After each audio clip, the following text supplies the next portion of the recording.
जय भीम नमो बुद्धाय साथियों।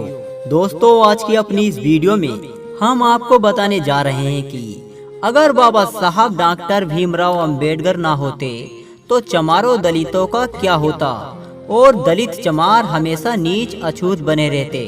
तो चलिए दोस्तों, जान लेते हैं अपनी इस वीडियो में। दोस्तों, डॉक्टर अंबेडकर ने अपना पूरा जीवन चमारों के अधिकार और समाज की कुर्तियों जैसे ऊंच नीच भेदभाव के लिए बिता दिया और जीवन भर संघर्ष करते रहे। और दोस्तों, सबसे महत्वपूर्ण बात तो यह है कि भारत देश को एक संविधान दिया और जिसमें सबको एक समान हक मिला। दोस्तों, बाबा साहब के जितने भी महान कार्यों का उल्लेख किया जाए उतना ही कम है। दोस्तों, बाबा साहब अंबेडकर पहली बार 19 दिसंबर 1946 को बंगाल से जीतकर आए, संविधान सभा में आए। लेकिन उसके तुरंत बाद भारत देश का बंटवारा हो गया। जिस संविधान सभा सीट का डॉक्टर अंबेडकर प्रतिनिधित्व करते थे उसे पाकिस्तान को दे दिया और इससे अंबेडकर का निर्वचन खत्म हो गया। भारत के बंटवारे के समय जिस तरह बंगाल वाले हिस्से को पूर्व पाकिस्तान को दे दिया गया, यह एक साजिश के तहत दिया गया था कि अंबेडकर संविधान सभा में न रह पाए।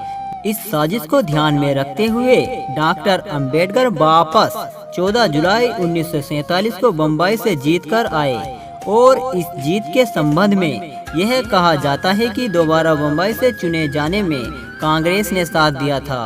और जबकि सच्चाई यह है कि अंबेडकर संविधान सभा में नहीं आते तो भारत का संविधान नहीं बनता। दोबारा जीत के बाद यह घोषणा की थी कि 15 अगस्त को अंग्रेज भारत को सौंप देंगे। जब बंगाल की जीत के बाद अंबेडकर संविधान सभा के सदस्य नहीं रहते तो ब्रिटेन की संसद ने भारत की संविधान सभा का कड़ा विरोध किया। आखिर अंग्रेज को दबाने और विरोध को रोकने के लिए खुद नेता पंडित जवाहरलाल नेहरू को ब्रिटेन जाना पड़ा।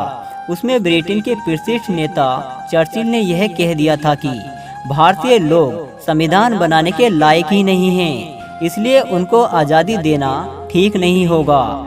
इसके अलावा ब्रिटेन शासक अल्पसंख्यकों को, इसमें SC ST भी शामिल थे, कि अधिकारों को प्राप्त काफी गंभीर से था। डॉक्टर अंबेडकर का कहना था कि schedule caste water him Hindu नहीं है। इस बात पर ब्रिटेन की संसद सभा में खूब बखाड़ हुआ। बाद में हालात ऐसे हुए कि सभी अल्पसंख्यकों के अधिकार का सेटलमेंट नहीं होगा तो भारत का संविधान नहीं बन पाएगा और इससे मान्यता भी नहीं मिलेगी। ऐसे संकट में बाबा साहब अंबेडकर को बम्बई से जीतकर लाना कांग्रेस और पूरे देश की मजबूरी हो गई थी। और दोस्तों, यह भी कहा जाता है कि बैरिस्टर जेकर ने डॉक्टर अंबेडकर के लिए अपना इस्तीफा दे दिया था। जबकि सच्चाई यह है कि कांग्रेस के कुछ बड़े नेताओं के साथ मतभेद होने के कारण बैरिस्टर जेकर ने पहले ही अपना इस्तीफा दे दिया था। ऐसे में यदि डॉक्टर अंबेडकर को दोबारा नहीं जिताया जाता तो संविधान भी नहीं बन पाता और दोस्तों, देश की आज़ादी मिलने में और समय लग सकता था। इसलिए कांग्रेस में उनके घोर विरोधी नेताओं ने भी मुंबई में उनकी उम्मीदवारी की सिफारिश की और उनको संविधान सभा में लाने के लिए सिफारिश की। ऐसे भी नहीं है कि कांग्रेस में देश का संविधान लिखने वाला कोई दूसरा व्यक्ति नहीं था, लेकिन महत्वपूर्ण बाबा साहब भीमराव अंबेडकर ही थे, क्योंकि अगर वो संविधान सभा में नहीं होते तो भारत के अछूत चमारों के अधिकारों का संवैधानिक सेटलमेंट प्राप्त होने की बात नहीं मानी जाती और इससे भारत के संविधान को मान्यता भी प्राप्त नहीं होती। भारत को बड़े लोकतंत्र के रूप में भी दर्जा नहीं मिल पाता, क्योंकि यह तभी माना जाता कि भारत के एक बड़े वर्ग ST और SC की स्वतंत्रता अधिकारों की बात संविधान में नहीं होती।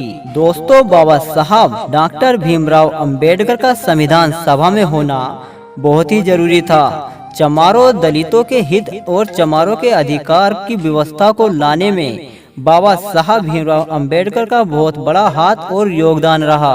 तो दोस्तों, आपको यह जानकारी कैसी लगी हमें कमेंट करके जरूर बताएं। जय भीम, जय भारत।